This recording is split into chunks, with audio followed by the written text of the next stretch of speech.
Hola, buenas tardes. Mi nombre es María Dolores Tovar y voy a hablar de la relación de términos y diferencias. Voy a empezar a hablar por primero del cosmopolitismo. El cosmopolitismo se refiere a ser o sentirse ciudadano del mundo, un ciudadano que al entrar y salir de mundos diversos, al cruzar fronteras, yendo más allá de los límites de su propio grupo, construye identidades más ricas, flexibles y creativas. El cosmopolitismo se funda en una actitud ética que implica tanto disposiciones intelectuales como afectivas. Vivimos en una aldea global que ha dejado pequeños a los estados-nación y requiere para sus problemas que trasciendan las fronteras de un estado en la búsqueda de soluciones globales. Aquí empieza ya a transformarse el cosmopolitismo de aspiración en necesidad. Ante retos universales no cabe sino la respuesta de una actitud ética universalista, que tiene por horizonte para la toma de decisiones el bien universal, aunque sea preciso construirlo desde el bien local. Es imposible encontrar hoy en día una sola nación en donde no haya alguna presencia de capital transnacional o donde los negocios articulados en la red mundial sean ajenos a los cambios sociales y políticos o a la resistencia respecto de ellos. Este proceso de creciente transnacionalización se conoce con el nombre de globalización. La globalización se debe al surgimiento de las redes mundiales de comunicación y a las nuevas tecnologías de la información y la comunicación, que han llevado al surgimiento de la sociedad de la información y a la formación de una economía global que representa la estructuración de todos los procesos económicos a nivel planetario.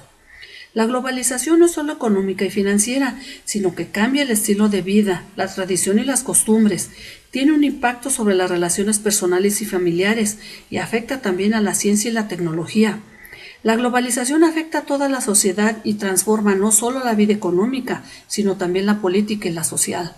Podría decirse que el fenómeno de la globalización empezó hace unas 3 décadas, con el cambio de ámbito de las empresas nacionales y la creciente apertura de fronteras.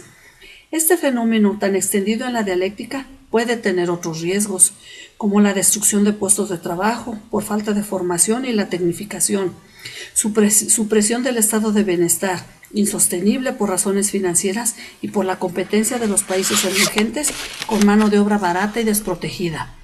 Pérdida de control de los estados en la fiscalización ante la movilidad de capitales y lo que más preocupa, la sociedad global puede ser solo para algunos, los que usan las tecnologías, quedando fuera los analfabetos tecnológicos.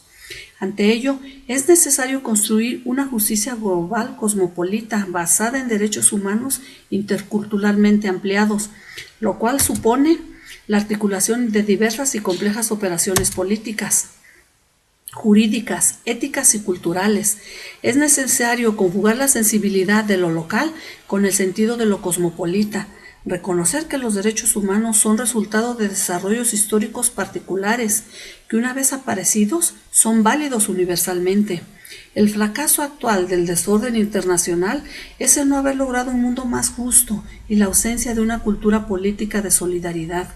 La humanidad no puede tolerar los márgenes de injusticia existentes. En un mundo globalizado, la creación de instituciones globales de justicia no constituye una opción, sino una necesidad. Ahora pasamos al tema del republicanismo y los derechos humanos. Los derechos humanos son derechos inherentes a todos los seres humanos, sin distinción alguna de nacionalidad, lugar de residencia, sexo, origen nacional o étnico, color, religión, lengua o cualquier otra condición. Todos tenemos los mismos derechos humanos sin discriminación alguna. Estos derechos son interrelacionados, interdependientes e indivisibles. El avance de uno facilita el avance de los demás. De la misma manera, la privación de un derecho afecta negativamente a los demás. En el plano individual, así como debemos hacer respetar nuestros derechos humanos, también debemos respetar los derechos humanos de los demás. La relación entre el republicanismo y los derechos humanos consiste en que el régimen republicano se distingue por ser aquella en la que el jefe de Estado ejerce sus funciones por un tiempo limitado. Es decir, la jefatura de Estado es una renovación periódica. En virtud de esta característica, la titularidad de ciertos poderes es temporal. A quienes desempeñan ciertos cargos públicos lo hacen por un lapso previamente determinado.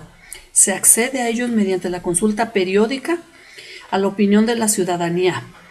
misma que se emite por medio del sufragio. Ahora paso a comentar la diferencia entre dos fenómenos, la modernidad sólida y la modernidad líquida. La modernidad sólida se refiere al modo de vivir de hace ya algún tiempo. En aquel entonces, la modalidad laboral de las empresas, fueran gubernamentales o del sector privado, eran benévolas con los hijos de los empleados ya establecidos. Por tanto, culminaban sus estudios académicos e ingresaban por derecho a ocupar el puesto que dejaban sus padres, siguiendo esa línea laboral con escasas probabilidades de ascenso y con una durabilidad de 25 a 30 años aproximadamente.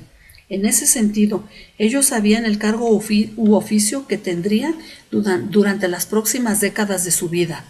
Por otro lado, la razón por la que una persona duraba laborando en una empresa era porque su desempeño de alguna manera era reconocido o sería reconocido y recompensado por los accionistas o dueños de la compañía.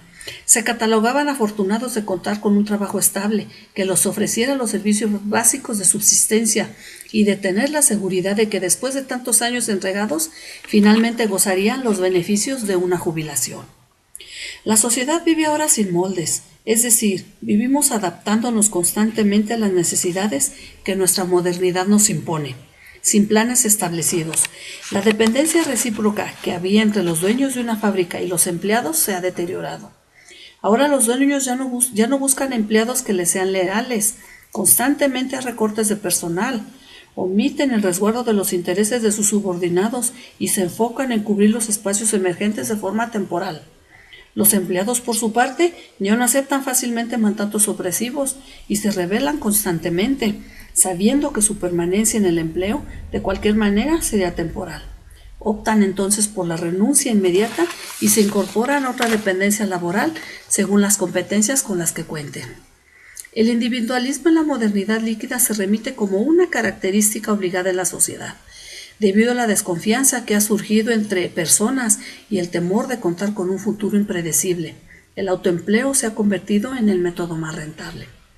La diferencia entre ambas se remite a evidenciar la estabilidad y certidumbre con que contaban en las etapas de la vida, en donde sus particularidades estaban definidas por el poder totalitario, la constante preocupación por el orden establecido, la división del trabajo y los valores inamovibles. Las anteriores correspondieron a la modernidad sólida. Otras son las particularidades que definen a la modernidad líquida, o sea, la modernidad actual. Algunas de ellas son los nuevos poderes globales, la privatización, el núcleo de poder económico, los vínculos delebles, el trabajo inestable y el individualismo. Gracias.